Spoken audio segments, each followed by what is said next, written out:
Subscribe to Shakir Abidi Official. اعوذ باللہ من الشیطان الرجیم بسم اللہ الرحمن الرحیم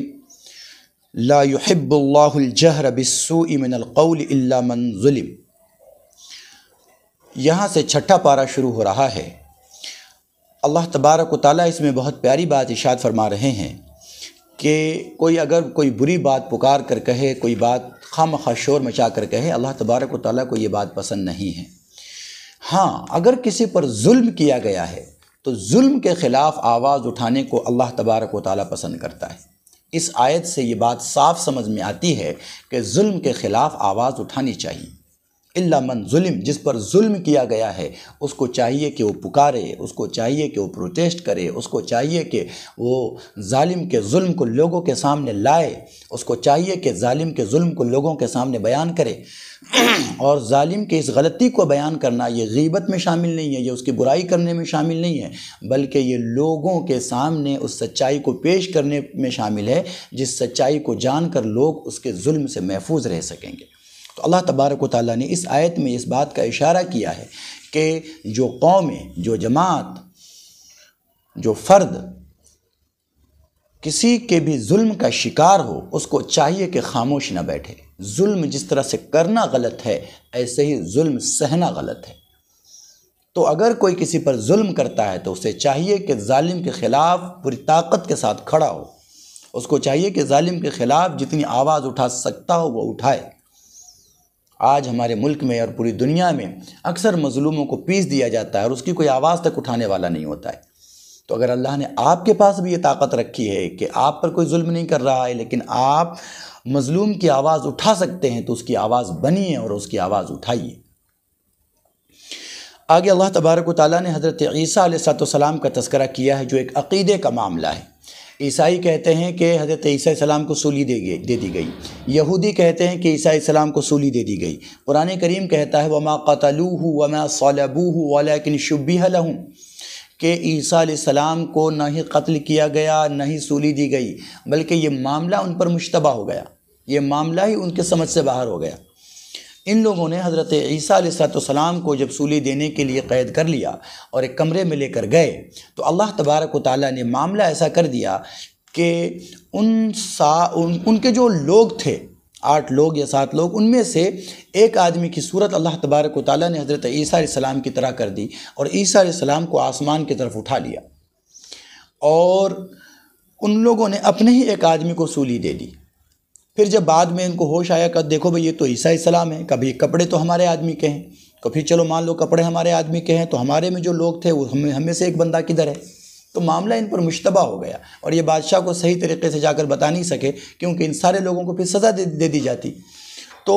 ان لوگوں پر معاملہ مشتبہ ہو گیا اور اللہ تبارک و تعالیٰ نے اپنے فضل و کرم سے حضرت عیسیٰ علیہ السلام کو آسمان کی طرف اٹھا لیا۔ اور یہ ہمارا ایک پختہ عقیدہ ہے کہ قرب قیامت حضرت عیسیٰ علیہ السلام دوبارہ دنیا میں تشریف لائیں گے اور اس امت میں امتی بن کر اس امت کی تشریح کریں گے، اور پھر اللہ تبارک و تعالیٰ ان کو دوبارہ موت دے گا، اور پھر دوبارہ کا مطلب اللہ تبارک و تعالیٰ اس وقت انہیں موت دے گا اور پھر وہ دنیا سے جائیں گے۔ اللہ تبارک و تعالیٰ نے حضرت عیسیٰ علیہ السلام کے اٹھانے کا جہاں پر تذکرہ اور وضاحت کے ساتھ کیا ہے، اس آیت کے اندر یہ بات ہے کہ ہم نے ہی تم آسمان کی طرف اٹھایا، اور ہماری نشانیوں میں سے یہ ہے کہ تم بچپن میں بھی بات کرو گے اور بڑھاپے میں بھی بات کرو گے۔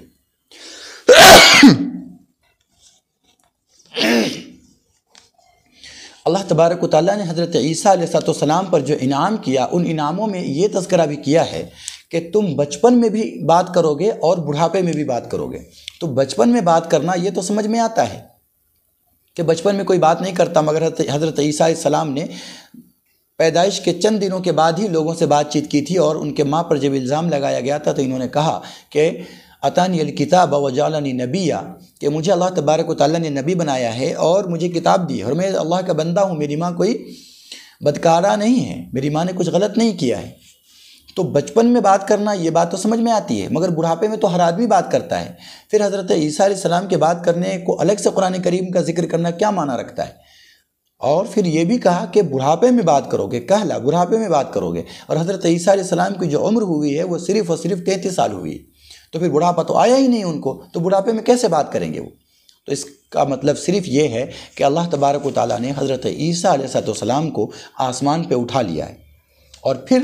وہ دنیا میں تشریف لائیں گے، دنیا میں آنے کے بعد وقت گزاریں گے یہاں، پھر بڑھاپا آئے گا ان پر، اور پھر وہ دنیا سے جائیں گے۔ تب گویا کہ آسمان پہ جا کے پھر وہاں سے واپس نیچے آ کے پھر دنیا میں بڑھاپے میں بات کرنا، تب یہ بات ہوئی کہ بھئی ایک عجیب طرح کی بات ہے کہ آدمی آسمان پہ جا کے پھر دنیا میں آیا، پھر اب بوڑھا ہوا، پہلے بوڑھا نہیں ہوا تھا۔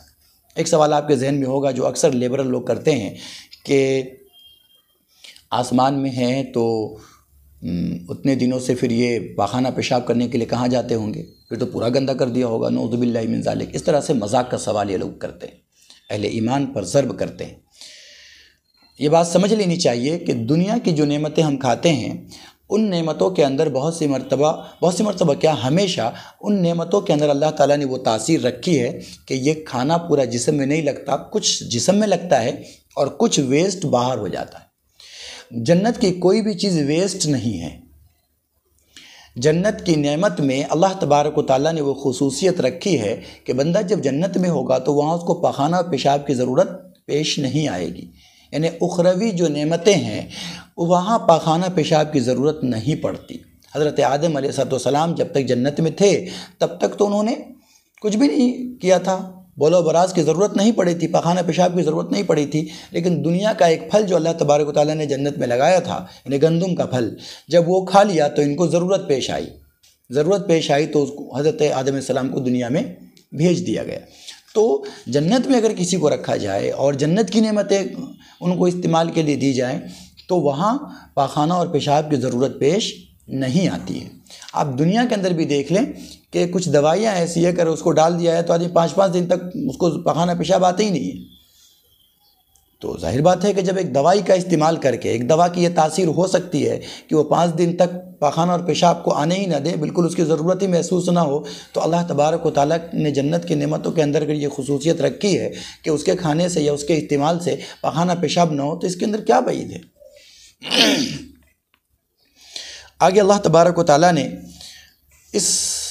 پارے کے اندر دین کے مکمل ہونے کا اعلان فرمایا ہے۔ آپ صلی اللہ علیہ وسلم عرفہ میں تشریف فرما تھے جب قرآن کریم کی یہ آیت نازل ہوئی مقام عرفہ میں، میدان عرفات میں، کہ الیوم اکملت لکم دینکم واتممت علیکم نعمتی ورضیت لکم الاسلام دینا،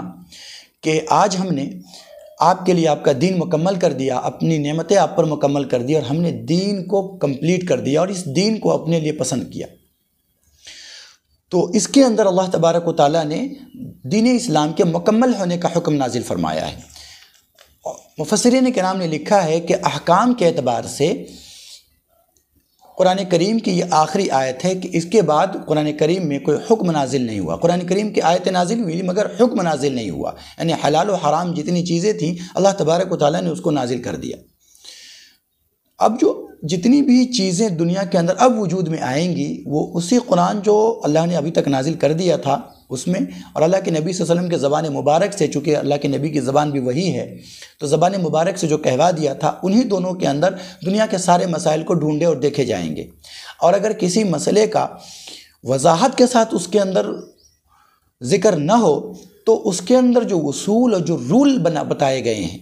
جو رول اللہ تبارک و تعالیٰ نے اپنے کلام میں اور احادیث کے اندر رکھا ہے، ان رول کے ذریعے علماء کرام، فقہاء کرام امت کو اس نئے مسئلے کے اندر رہنمائی کریں گے، نئے مسئلے کا حکم بتا کے دیں گے جس کو حکم اجتہادی کہتے ہیں۔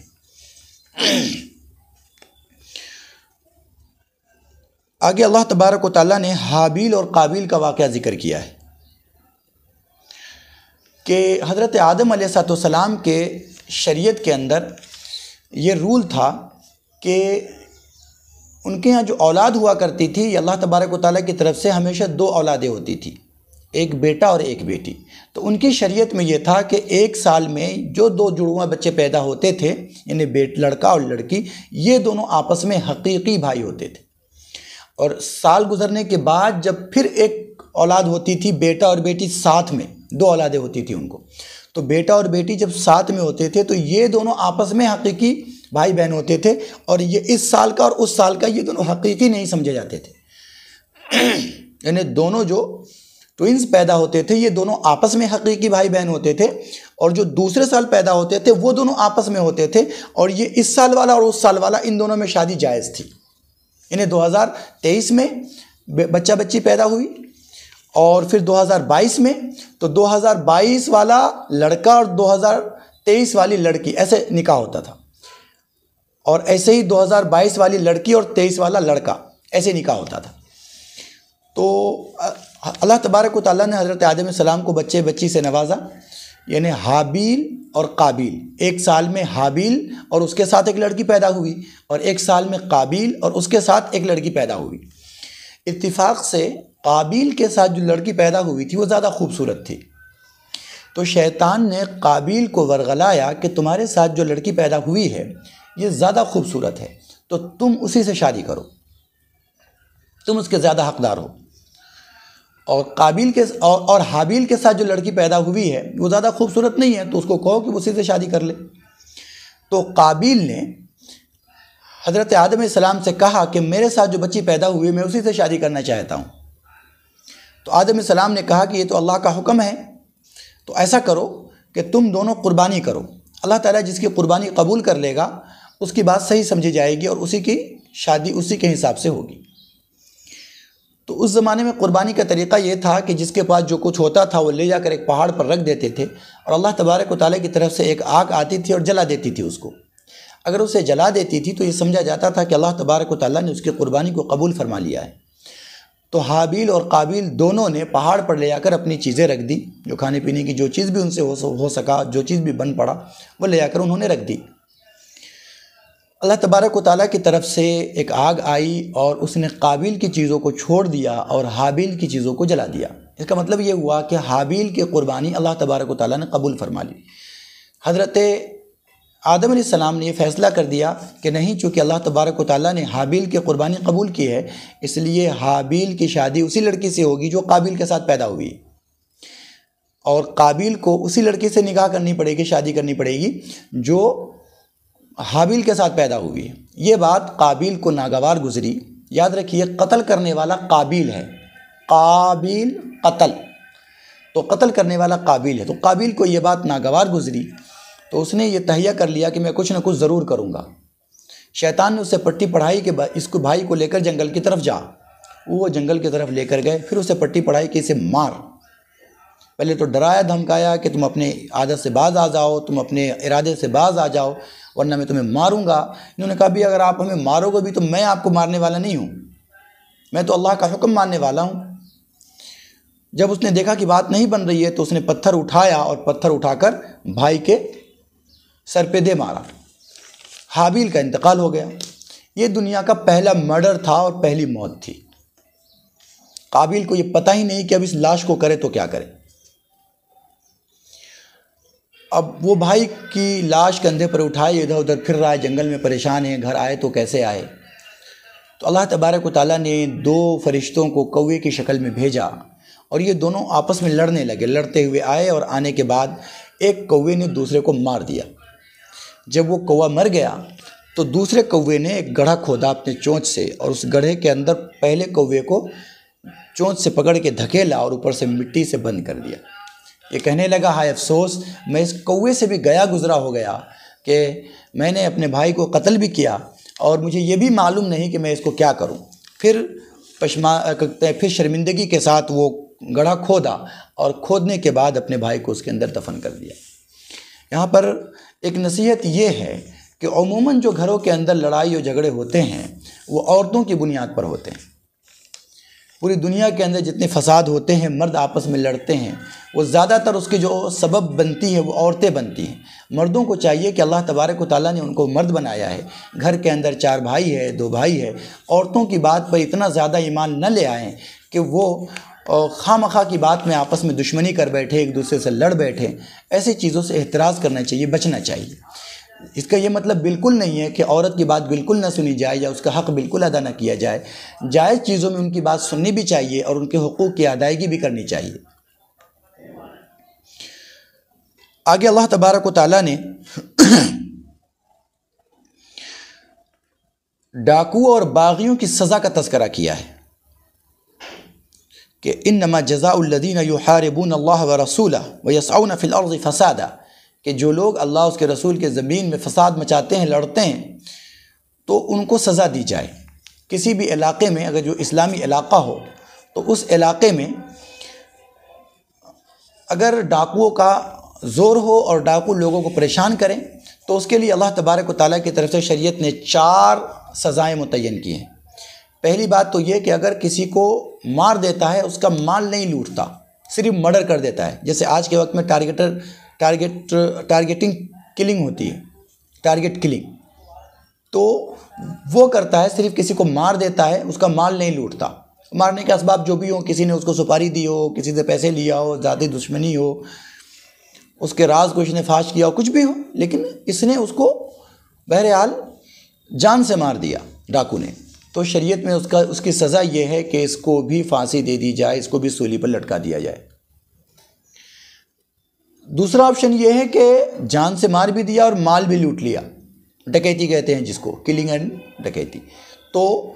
اس کو جو ہے مال بھی لوٹ لیا اور قتل بھی کر دیا، تو شریعت کے اندر اس کی سزا یہ ہے کہ سولی پر لٹکا کے نیزے سے اس کا پیٹ بھی پھاڑا جائے تاکہ لوگوں کے لیے عبرت ہو، لوگ گھبرائیں ایسے جرم کو انجام دیتے ہوئے۔ اور تیسری صورت یہ ہے کہ صرف مال لوٹا ہو، جان سے نہ مارا ہو، ظلم کیا ہو، مال لوٹا ہو، تو اس کے ہاتھ اور پیر خلاف سے کاٹ دیے جانے، ادھر کا ہاتھ کاٹا جائے اور ادھر کا پیر کاٹا جائے۔ اور چوتھی صورت یہ ہو کہ اس نے مال بھی نہ لوٹا ہو، صرف پریشان کیا ہو، لوگوں کو پریشان کرتا ہو، تو ایسے آدمی کو سوسائٹی اور معاشرے سے باہر نکال دیا جائے گا، تڑی پار کر دیا جائے گا، بائیکاٹ کر کے شہر بدر کر دیا جائے گا۔ اللہ تبارک و تعالیٰ نے یہ اصول اس لیے بنائے ہیں کہ اگر سوسائٹی اور معاشرے میں اس پر عمل کیا جانے لگے تو معاشرے میں کوئی کسی پر ظلم نہیں کرے گا، کوئی کسی کا مال نہیں لوٹے گا، کوئی کسی کی جان نہیں لے گا۔ اسلامی شریعت پر اگر انسان عمل کر لے تو سارے لوگوں کی جانیں بھی محفوظ ہو جائیں گی اور سارے لوگوں کا مال بھی محفوظ ہو جائے گا۔ اس کے بعد اللہ تبارک و تعالیٰ نے چور کی سزا کا تذکرہ کیا ہے کہ اگر کوئی بندہ چوری کرتا ہے اور اس کی ایک خاص مقدار ہے، اگر چھوٹی موٹی چیز، اگر کسی نے روٹی چوری کر لی، بریڈ چوری کر لیا، کھانے کے لیے 2 کیجی آٹا چوری کر لیا، تو ایسے آدمی کا ہاتھ نہیں کاٹا جائے گا، 10 درہم ہو تب اس کا ہاتھ کاٹا جائے گا۔ اس کی ایک خاص مقدار ہے کہ اتنی مقدار میں اگر اس نے چوری کر لی ہے تو اس کا ہاتھ کاٹ دیا جائے گا اگر گواہ مکمل ہو جائے تو، اور اس میں کسی کی رعایت نہیں کی جائے گی۔ ایسا نہیں ہے کہ اگر کوئی بڑا آدمی چوری کر لے یا بڑے آدمی کے خاندان کا کوئی چوری کر لے تو اس کے ساتھ یہ معاملہ نہ ہو، غریب کوئی کرے تو اس پر عمل کر لیا جائے، جیسا کہ ہمارے محلوں میں، ہماری سوسائٹی میں اکثر ایسا ہوتا ہے کہ اگر ایک بدماشی کسی مالدار اور کسی لیڈر کی اولاد نے کیا ہے تو اس کے ساتھ درگزر کا معاملہ کیا جاتا ہے، یہاں تک کہ عدالتیں بھی اس کے ساتھ درگزر کا معاملہ کرتی ہیں، اور محلے کے لوگ تو کرتے ہی ہیں۔ اور اگر کوئی غریب وہی جرم کر لے، وہی نافرمانی کر لے، وہی بدماشی کر لے تو اس کے ساتھ ساری سزائیں ہوتی ہیں، محلے اور سوسائٹی اور پنچایت میں بھی اور عدالت میں بھی۔ اللہ تعالیٰ فرماتا ہے کہ نہیں، ایسا نہیں ہے۔ السارق والسارقۃ فاقطعوا ایدیہما جزاء بما کسبا نکالا من اللہ۔ اللہ تبارک و تعالیٰ کی طرف سے یہ بات متعین ہے کہ جو چور مرد ہو یا چورنی عورت ہو، اس کے ہاتھ بہرحال کاٹ لیے جائیں۔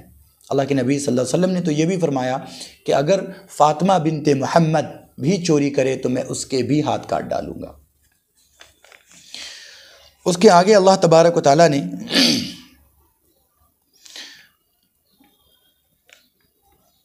ایک عجیب بات ارشاد فرمائی ہے جس کے اندر ہمیں غور کرنے کی ضرورت ہے۔ اللہ تبارک و تعالیٰ نے کہا یا ایھا الذین آمنوا من یرتد منکم عن دینہ فسوف یأتی اللہ بقوم یحبہم ویحبونہ، کہ اے ایمان والو، اگر تم اللہ کے دین سے پھر جاؤ تو اللہ تبارک و تعالیٰ کو تمہاری کوئی ضرورت نہیں ہے۔ یہ سارے کے سارے ایمان والے اگر اللہ تبارک و تعالیٰ کے دین کی خدمت کرنا بند کر دیں تو اللہ تبارک و تعالیٰ کو کسی کی خدمت کی کوئی ضرورت نہیں ہے۔ ہمیں اللہ کے دین کی ضرورت ہے، ہمیں اس کی شریعت کی ضرورت ہے۔ اللہ تعالیٰ کھلے طور پر کہہ رہا ہے کہ اگر تم سارے کے سارے اللہ کے دین سے پھر جاؤ تو اللہ تعالیٰ کو کوئی مطلب نہیں ہے، پھر جاؤ، اللہ تعالیٰ کی شان میں کوئی کمی باقی نہیں ہوگی۔ اور آگے کہا فسوف یأتی اللہ بقوم یحبہم، اللہ تبارک و تعالیٰ تمہیں ختم کر دے گا، پھر ایسی قوم کو اللہ تبارک و تعالیٰ لائے گا جو اللہ سے محبت کرے گی اور اللہ تعالیٰ ان سے محبت کرے گا۔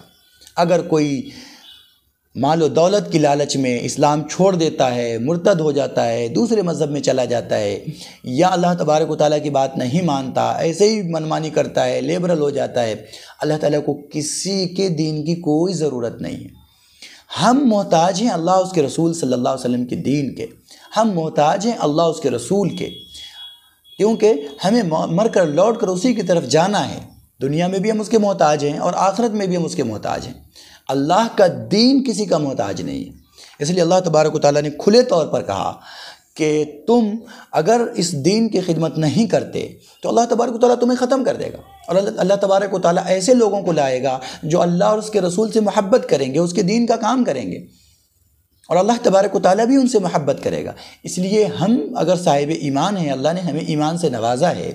تو ہمیں یہ سمجھنا چاہیے کہ ہم اللہ کے دین کی خدمت کریں۔ ہمیں یہ سمجھنا چاہیے کہ اللہ کا یہ احسان ہے، منت منے کے خدمت سلطان ہمی کنی، منت شناس ازو کی بخدمت بداشتت۔ ہمیں اللہ تبارک و تعالیٰ پر ہم کو اپنا احسان نہیں سمجھنا چاہیے کہ ہم اس کے دین کے ساتھ لگے ہوئے ہیں، بلکہ اللہ کا یہ احسان سمجھنا چاہیے کہ اس نے ہمیں ایمان کی دولت سے لگا دیا ہے، ایمان کی دولت سے نواز دیا ہے، دین کی خدمت پر لگا دیا ہے، ہمیں صاحب ایمان بنا دیا ہے۔ تو ہمیں اللہ کے دین پر جمے رہنا ہے، اپنے کو محتاج سمجھتے ہوئے، ہمیں یہ سمجھتے ہوئے جمے رہنا ہے کہ ہمیں اللہ کے دین کی ضرورت ہے۔ اور آخر میں اللہ تبارک و تعالیٰ نے ایک عجیب بات فرمائی کہ دیکھو، اگر اللہ کو ناراض کر دو گے اس لیے کہ دنیا کی قومیں تم سے راضی ہو جائیں۔ اکثر ایسا ہوتا ہے کہ اگر بادشاہ اسلام پر سکنجہ کس رہا ہے، مسلمانوں کو پریشان کر رہا ہے، تو لوگ اس کی ہاں میں ہاں ملانے لگتے ہیں، اس کو خوش کرنے کے لیے اللہ کا حکم توڑنے لگتے ہیں، دین چھوڑنے لگتے ہیں، نافرمانی کرنے لگتے ہیں، اور سوچتے ہیں کہ شاید وہ راضی ہو جائے گا، وہ خوش ہو جائے گا۔ اللہ تبارک و تعالیٰ فرماتا ہے وَلَن تَرْضَ عَنْكَ الْيَهُودُ وَلَا النَّصَارَى حَتَّى تَتَّبِعَ مِلَّتَهُمْ۔ ایسا ممکن ہی نہیں ہے، ایسا ممکن ہی نہیں ہے کہ یہ کافر و مشرک، یہ اللہ کو نہ ماننے والے تم سے راضی ہو جائیں، ممکن ہی نہیں ہے کہ تم سے راضی ہو جائیں۔ ایک آپشن ہے، وہ آپشن کیا ہے؟ تم اپنا دین چھوڑ کر اس کے دین میں چلے جاؤ گے، پھر بھی شاید وہ تم سے راضی ہوں، شاید وہ تم سے راضی ہوں، 2 منٹ کے لیے تم سے راضی ہوں۔ اور اس کی بہت بڑی مثال آپ کے نظروں کے سامنے وسیم رضوی ہے۔ اللہ نے اس کو ایمان سے نوازا، مگر یہ غیر قوموں کو خوش کرنے کے لیے اس نے اللہ کا دامن چھوڑ دیا، رسول اللہ کا دامن چھوڑ دیا، اسلام کو چھوڑ دیا، اور آج یہ ویڈیو بناتا پھر رہا ہے کہ مجھے صدر، یعنی ملک کا صدر، مجھے سوسائڈ کی اجازت دے دے۔ میں نے عرضی لکھی ہے کہ مجھے ملک کا صدر سوسائڈ کی اجازت دے دے۔ یاد رکھنا چاہیے دنیا والوں کو کہ اللہ کا دامن چھوڑ کر کوئی کہیں بھی سکون نہیں پا سکتا، کہیں بھی عزت نہیں پا سکتا۔ ایبتغون عندہم العزہ، کیا اللہ کو چھوڑ کر تم دوسرے کے پاس عزت تلاش کرتے ہو؟ فإن العزت للہ جمیعا، یاد رکھو ساری عزتیں صرف اور صرف اللہ کی ہیں، وہی جسے چاہتا ہے عزت دیتا ہے۔ تو اللہ تبارک و تعالیٰ نے کہا وَلَن تَرْضَ عَنْكَ الْيَهُودُ وَلَا النَّصَارَى حَتَّى تَتَّبِعَ مِلَّتَهُمْ، کوئی بھی کافر و مشرک آپ سے کبھی بھی راضی نہیں ہوگا جب تک کہ آپ اپنا دھرم، اپنا دین، اپنا مذہب نہ چھوڑ دیں۔ اور جس دن بندے نے ایسا کیا وہ ہلاکت و تباہی میں جا گرا۔ اللہ تبارک و تعالی ہم سب لوگوں کو ایمان و یقین کے ساتھ، مضبوطی کے ساتھ اپنے دین پر جم جانے کی توفیق عطا فرمائے، اور اسی پر ہم سب لوگوں کا خاتمہ فرمائے۔ Subscribe to Shakir Abidi Official.